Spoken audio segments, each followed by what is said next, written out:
catching you. You want to play I Spy? I Spy? Yeah. I spy something white.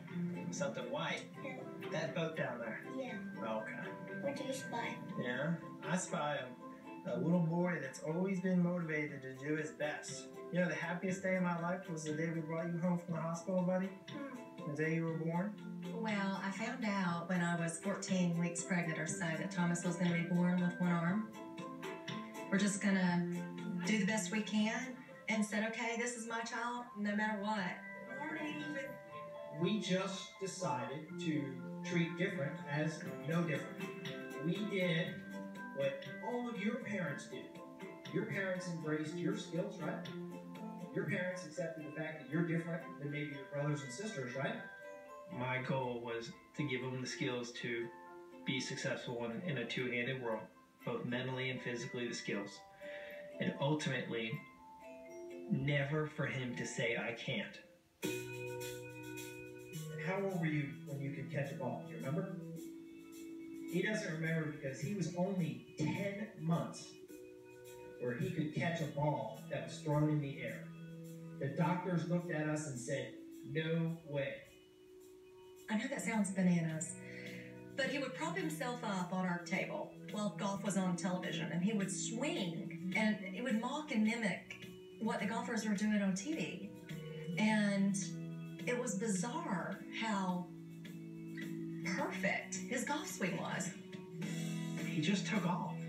It was amazing. He just beat the ever-loving ball as hard as he could. One time, I walked into his crib, there were 10 golf clubs. The fundamentals of golf were so there.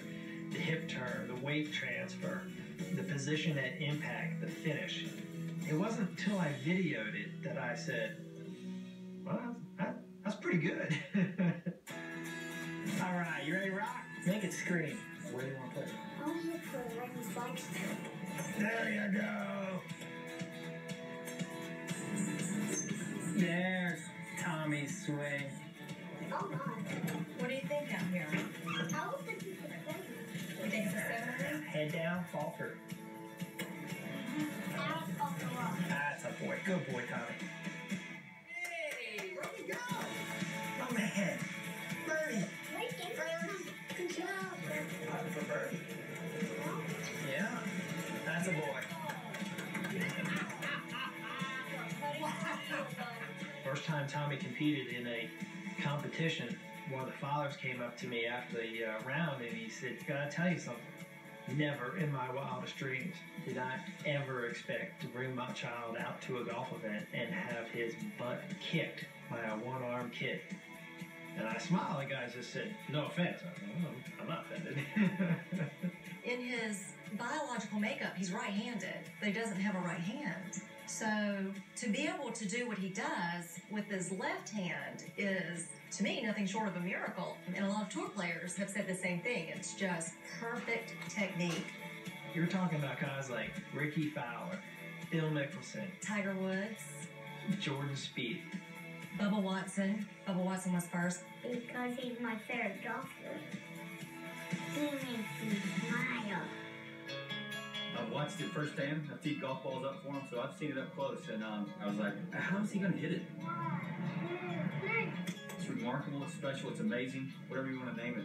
He's motivation for them and for a lot of other people around the world. We feel emails and messages, correspondence every day. Thousands of messages of people finding inspiration out of his little story.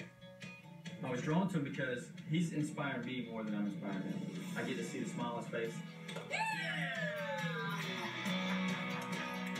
He's just so energetic. He's so positive, and he enjoys the game of golf. He was born with one arm to play golf, to help other people around the world. I can't touch that many lives if I had 10 more lives to live. All we did was embrace Tommy's brand of awesome, and it worked out pretty well. Promise me this, never steal somebody's awesome. You want to tell the kids one thing before we go? Be awesome. It doesn't doesn't feel so good to walk around in public and everyone point and stare. But you put that little guy on the golf course and everybody points and stares for a different reason. And it changes them. If he just continues down the path of being Tommy, following his dream, I'll be one of the most blessed dads in the Hall of Fame of blessed dads. So proud of you. And keep being a courageous little boy and keep being positive and do your best. Fair enough? Mm-hmm. Let's do it. Up next on Aero Electronics presents Courage in Sports. I said to myself that day, I'm either going to make this happen or I'm going to be dead within a year. The ultimate voyage to discover the will to survive. That and so much more when we return on Aero Electronics